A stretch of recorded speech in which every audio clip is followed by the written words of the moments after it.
अस्सलामु अलैकुम व रहमतुल्लाहि व बरकातुहू नहमदुहु व नुसल्ली अला रसूलिहिल करीम अऊज़ु बिल्लाहि मिनश शैतानिर रजीम बिस्मिल्लाहिर रहमानिर रहीम मुहम्मदुर रसूलुल्लाह वल्लज़ीना मअहु अशिद्दाउ अलल कुफ्फारि रुहमाउ बैनहुम तराहुम रुक्कअन सुज्जदन यब्तगूना फज़लन मिनल्लाहि व रिदवाना इला आखिरिल आया सदक़ल्लाहुल मौलानाल अज़ीम ওয়াসাদাকা রাসূলুহুন নবিয়্যুল কারীম। সুপ্রিয় দর্শক মণ্ডলী, মহান রব্বুল আলামিনের দরবারে লাখো কোটি শুকরিয়া আদায় করছি। রব্বি করিম আমাদেরকে অত্যন্ত গুরুত্বপূর্ণ দ্বীনি একটি অনুষ্ঠানের সাথে যুক্ত রেখেছেন। আপনাদের সকলকে আজকের এই সুন্দর আয়োজনে স্বাগত জানাচ্ছি। আল্লাহ রব্বি করিম হযরতে রাসূল আকরাম সাল্লাল্লাহু আলাইহি সাল্লামকে সাইয়্যিদুল মুরসালিন হিসেবে জগতের বুকে পাঠিয়েছেন। তিনি সাইয়্যিদুল মুরসালিন মুহাম্মদ রাসূলুল্লাহ সাল্লাল্লাহু আলাইহি সাল্লাম।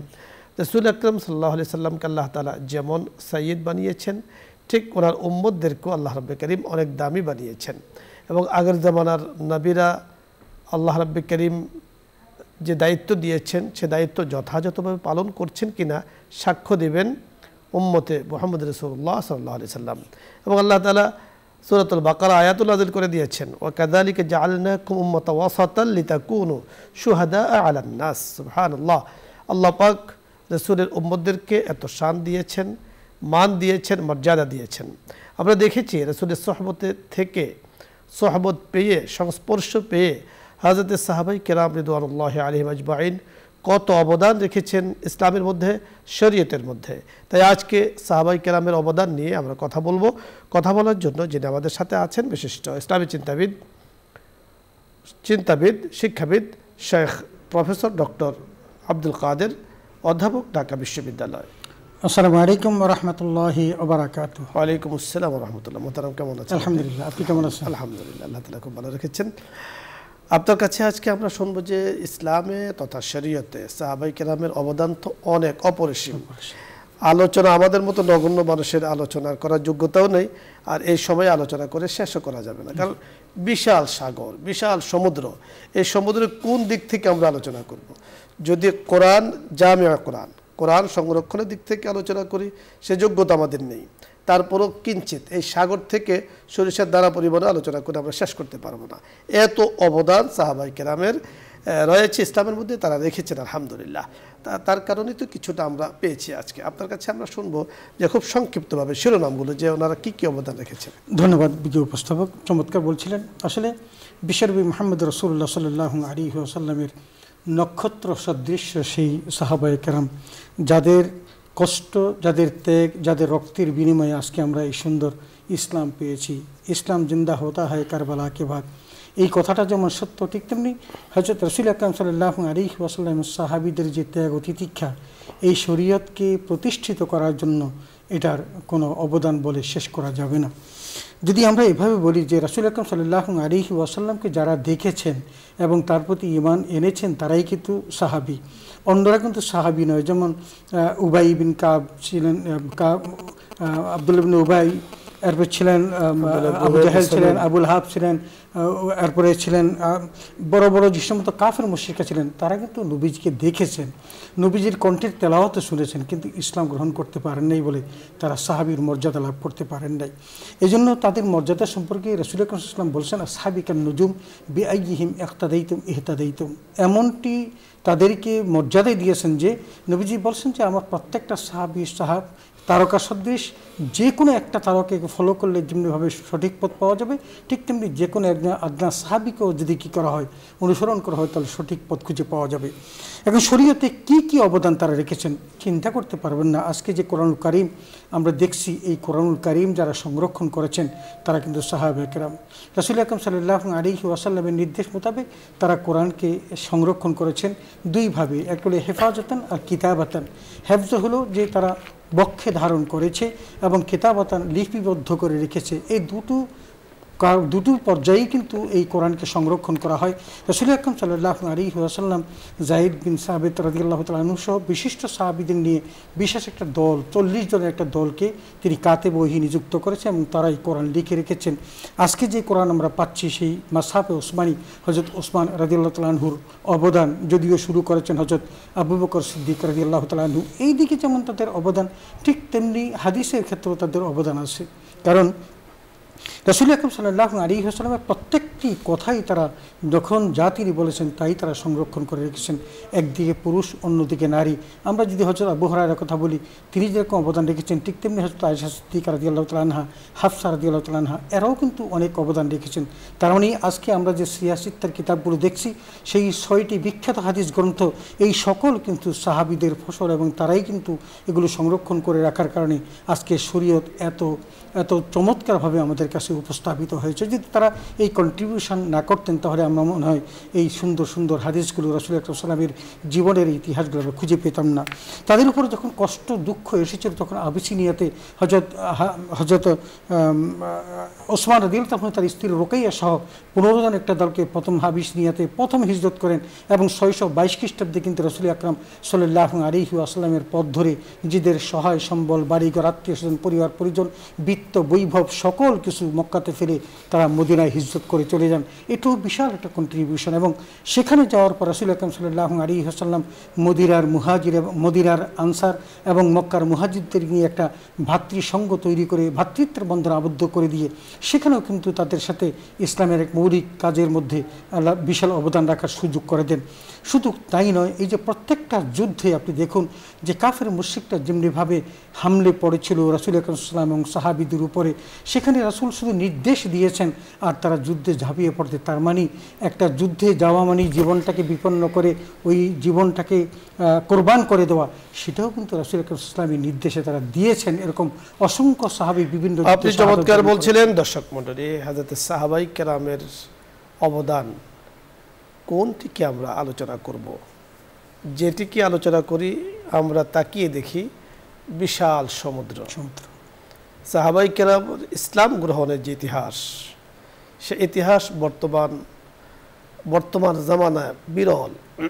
সাহাবায়ে কেরাম যুদ্ধে যে ঘোড়ায় আরোহণ ছিলেন, সেই যুদ্ধের ঘোড়ার পায়ের নিচে যে ধুলা ছিল, এই ধুলার সমতুল্য আজকাল সাহাবায়ে কেরামের পরে আজকাল পাওয়া যাবে না, পাওয়া যায় না, কিয়ামত পর্যন্ত পাওয়া যাওয়া সম্ভব নয়।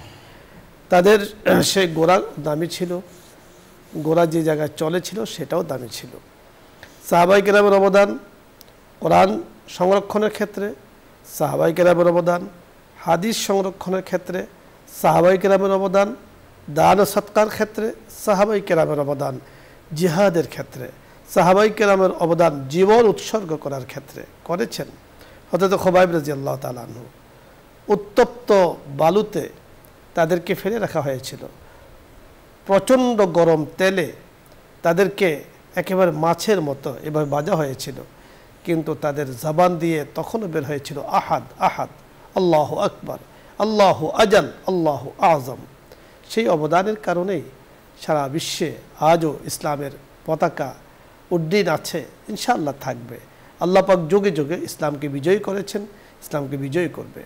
আমরা দেখেছি নিকট অতীতে, নিকটে কাছে কোনো মুসলিম যদি বিজয় গাথা কোনো কিছু করে, আমরা খুব প্রশংসা করি, যেহেতু সাহস নিয়ে এত মানে রিস্ক কাজ করেছে, সে নিঃসন্দেহে প্রশংসা, সারা বিশ্ব তার প্রশংসায় ভেসে যাচ্ছে। অথচ সাহাবায়ে কেরামের এই ধরনের হাজারো লক্ষ লক্ষ ঘটনা সাহাবায়ে কেরামের জীবনে রয়েছে, যারা জীবনের মায়া করেননি, আল্লাহর সন্তুষ্টির মায়া করেছেন। তাই তো আল্লাহ তাআলা বলেছেন ইয়াবতাগুনা ফাদলাম মিনাল্লাহ, তারা আল্লাহ পাকের সন্তুষ্টিকে কামনা করে, আল্লাহ পাকের রেজা কামনা করে।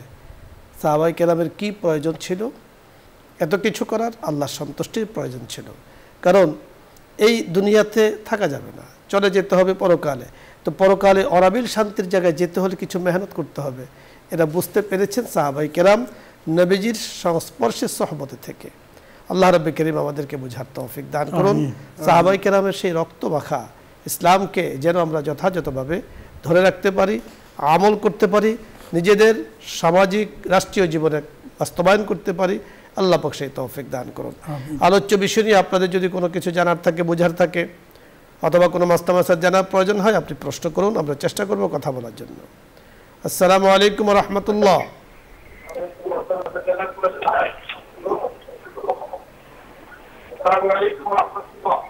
দর্শক পরিচয় বলে প্রশ্ন করুন। জি, ওয়ালাইকুম আসসালাম রাহমাতুল্লাহ। হুজুর, আপনার লাইনটা আমি অনেক দিন পরে পাইছি। জি আলহামদুলিল্লাহ, লাইন পেয়েছেন। আপনার অসুস্থ থাকার থেকে আমার খুব খারাপ লাগছিল, আমি নামাজ পড়ে আপনার লেগে দোয়া করছি। আলহামদুলিল্লাহ, আলহামদুলিল্লাহ। আমার তিনটা প্রশ্ন। জি বলুন। প্রথম প্রশ্ন হলো, আমার বড় ছেলের নাম রাখছি লিওন আহমেদ সানি। লিওনটা কি খ্রিস্টানদের নাম না মুসলমানের নাম? আরেকবার বলুন, কি নাম রেখেছেন? লিওন আহমেদ সানি। লিওন? জি জি, লিওন আহমেদ। হ্যাঁ লিওন লিওন। জি। দ্বিতীয় প্রশ্ন। দ্বিতীয় প্রশ্ন, আমাদের বাড়িতে খুবই সমস্যা। একটা কবিরাজের কাছে গেছি, উনি বললো আমার সাথে নাকি খুব খারাপ একটা জিনিস থাকে, তাই আমারে জি বুঝতে পেরেছি। সবসময় শান্তি থাকে। এটা কতটুকু সত্যি? 3 নাম্বার বিষয় বলুন। আর 3 নম্বর বিষয় হলো, কি আমল করলে ঘরে অভাব দেব? জি বুঝতে পেরেছি, 3 নম্বর বিষয় হলো, আমরা বুঝতে পেরেছি। ধন্যবাদ। আপনি শুনতে থাকুন। প্রথমত আপনি দোয়া করেছেন আমাদের জন্য, আমার জন্য বিশেষ করে অনেকদিন দেখেননি। আল্লাহ রাব্বুল কারীম আপনাদের দোয়া কবুল করেছেন।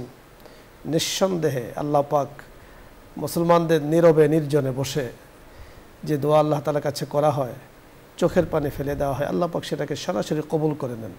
সেই কবুল করেছেন বলে আল্লাহ তাআলা আমাকে খুব তাড়াতাড়ি সুস্থ করেছেন, আলহামদুলিল্লাহ। আমরাও দোয়া করছি আপনাদের জন্য, সকলের জন্য, সকল মানুষের জন্য। বিশেষ করে যেই প্রোগ্রামে বসে আজকে আমরা কথা বলার সুযোগ পেয়েছি, এই প্রোগ্রামের জন্য, আয়োজকদের জন্য, বসুন্ধরা পরিবারের জন্য, বিশেষ করে চেয়ারম্যান মহোদয়ের জন্য আমরা দোয়া করছি। আজকে আপনি যে প্রশ্নটি করেছেন, বড় ছেলের নাম রেখেছেন লিওন আহমদ সানি, তো এটা ইসলামী নাম কিনা এটা মোহতারাম? লিওনটা ইসলামিক নাম, আহমেদটা হলো রাসূল আকরাম ইসলামের নাম। তো লিওনটা বাদ দিলে এটার সাথে অন্য একটা নাম, ইসলামিক নাম যোগ করলে আরো সুন্দর হয়। হ্যাঁ, আসলে আসলে লিওন যে নামটি আপনি রেখেছেন, আসলে এই নামটি ইসলামিক নয়, এটা গ্রিক শব্দ। আসলে লায়ন থেকে, সিংহ থেকে, মূলত আমরা জানি যে লায়ন, হ্যাঁ, সিংহ থেকে এই নামটি এসেছে, ইংলিশ। তো এই নামটি আসলে যেহেতু ইসলামিক নাম নয়, আপনি এটা পরিবর্তন করতে পারেন। আহমদ এটা ইসলামিক নাম, সানি এটাও ইসলামিক নাম। তো আপনি আহমদ এটাও একটা পরিপূর্ণ নাম হতে পারে, সানি মানে দ্বিতীয়, আপনি এটা একটা পরিপূর্ণ নাম হতে পারে। আপনার লিওনটা কেটে দিয়ে আহমদের সাথে অন্য কিছু যুক্তি করতে পারেন, হ্যাঁ, তাহলে আপনার নামটা পরিপূর্ণ হয়ে যাবে। আরেকটি প্রশ্ন আপনি করেছেন যে বাড়িতে হয়তো বা দুষ্ট জিনের কোনো সমস্যা আছে, কোনো কবিরাজ আপনাকে বলেছে যে দুষ্ট জিনের আসর আপনার সাথে আছে। আসলে এগুলো কথা কতটুকু যথাযথ? না, আসলে জিনের আসর থাকে, জিনের প্রভাবও থাকে, জিন মানুষকে অ্যাটাক করে, এইটাও আছে। এটা কোনো সুন্দর, কারণ কোরআন হাদিস দ্বারা সাব্যস্ত। তো এখান থেকে বাঁচতে হলে সুন্দর ব্যবস্থা আছে। আপনি ফজর এবং মাগরিবের পর যদি আপনি সূরা ফালাক, সূরা নাস তেলাওয়াত karen এবং ফুঁক দিয়ে যদি শরীর মাসাজ করেন, তাহলে 1 সপ্তাহ করলে ইনশাআল্লাহ জিনের প্রভাব আল্লাহ তাআলা দূর করে দিবেন।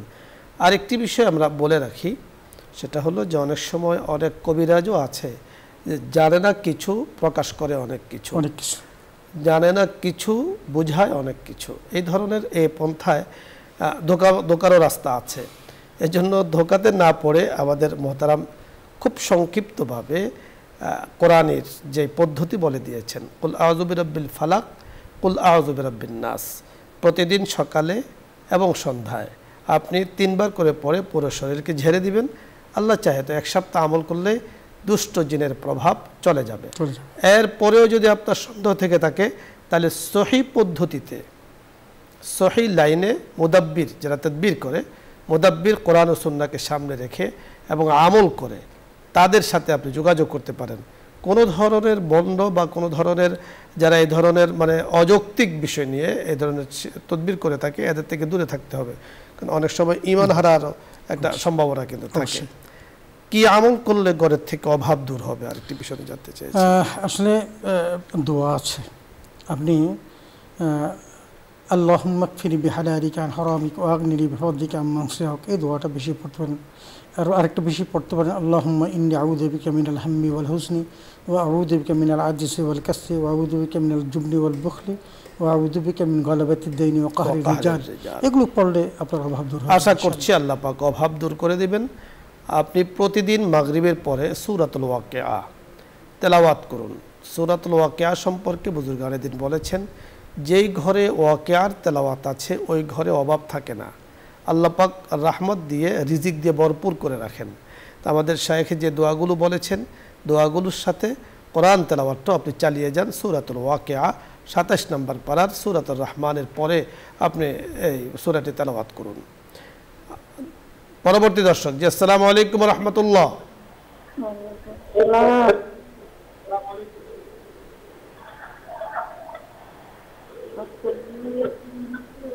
জি দর্শক শুনতে পেয়েছেন, প্রশ্ন করুন, কথা বলুন। আমার দুটি প্রশ্ন বলুন। আমার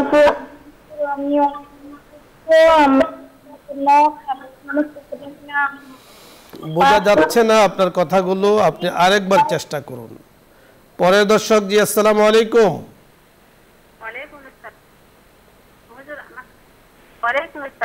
জি প্রশ্ন করুন। হুজুর আমার একটা প্রশ্ন আছে, ছোটবারে যে তাহাজ্জুদ পড়ি ছোটবার আগে পড়তে হয়, ছোটবারে যে সূর্য ডোবার আগে পড়তে পাওয়া যায়, তাহলে 7টায় লাগে হুজুর, তাহলে কতটুকু আগে আমরা পড়া শেষ করতে পারি? আর দ্বিতীয় নম্বর প্রশ্ন হচ্ছে, মানে কোরআন শরীফ পড়ছে মানে পা নামাজের মতো বসে পড়তে পারে না, একবারে সোজা কাজ সোজা করেছে পান্ডা মানে পড়তে রেখে পড়ছে, এটা কি এভাবে কি পড়া যাবে হুজুর? জি দুই পায়ের পরে সোজা কাজ দিয়ে সারি পান্ডা দুই পায়ের মধ্যে সোজা রাখছে রাখবো। 3 নম্বর প্রশ্ন বলুন। পড়া যাবে না, হাত দিয়ে কাজ আছে, তাহলে কিভাবে পড়া যাবে হুজুর? জি একবারে দুই পায়ে কাজ করছে। 3 নম্বর প্রশ্ন হুজুর, আমার মেয়ের নামে যদি জমি থাকে হুজুর, জমি আছে তো নগদ টাকা নাই, পরে ধরেন 1 জমিতে জমি আছে মাঝে, তার উপর কি হজ করে ধরুন কি হজ খরচ, আর যদি মাহারাম থাকে মাহারাম গেল সঙ্গে, কিন্তু স্বামী যদি যেতে নিশ্চিত করে তারপরে যদি জি আমরা বুঝতে পেরেছি, ধন্যবাদ। 3টি প্রশ্ন নিয়ে আমরা কথা বলি, আর আমাদের দর্শক আছে, আপনি শুনতে থাকুন। প্রথম খুব সংক্ষেপে জানবো, শুক্রবার দিন সূরাতুল কাহাফের যে আমল, সূর্য ডুবার বৃহস্পতিবার দিন সূর্য ডুবার পর থেকে নিয়ে শুক্রবার দিন চন্দ্র ওঠার আগ পর্যন্ত এই 24 ঘন্টায় উনি সূরাতুল কাহাফ যদি পড়েন তাহলে সূরাতুল কাহাফের ফজিলতটা উনি পেয়ে যাবেন। এটা হলো বৃহস্পতিবার সূর্য অস্তমিত হওয়ার পর থেকে শুক্রবার মাগরিবের আগ পর্যন্ত। হ্যাঁ চমৎকার আপনি বলেছেন। এক কথা যদি আমরা বলি যে শুক্রবার বৃহস্পতিবার মাগরিবের পর থেকে নিয়ে শুক্রবারের মাগরিবের আগ পর্যন্ত। আরেকটি প্রশ্ন উনি করেছেন যে কোরআন শরীফ তেলাওয়াত করেন বাট দু পাও নামাজের মতো বিছিয়ে করতে পারেন না, হয়তো বা পায়ে সমস্যা থাকতে পারে, মাজায় সমস্যা থাকতে পারে, স্বাভাবিক উনি যেভাবে পারেন ওইভাবে বসে তেলাওয়াত করেন, কোনো সমস্যা তো না? কোনো সমস্যা নেই, তবে দেখতে হবে যে কোনো অবস্থাতেই যেন কোরআন শরীফ তার বডির নিচে না পড়ে যায়, হ্যাঁ, এবং আদবের খেলাফ যেন না হয়, এবং তাকরিবান তাকে ব্যবহার করতে হবে। আরেকটি প্রশ্ন করেছেন যে একজনের জমি আছে কিন্তু জমিনের হয়তো ক্যাশ টাকা নেই, এখন মাহারামও আছে কিন্তু স্বামী তাকে যেতে যেতে চাচ্ছে না যে দা তুমি থাকো, এখন আসলে কি করবে সে?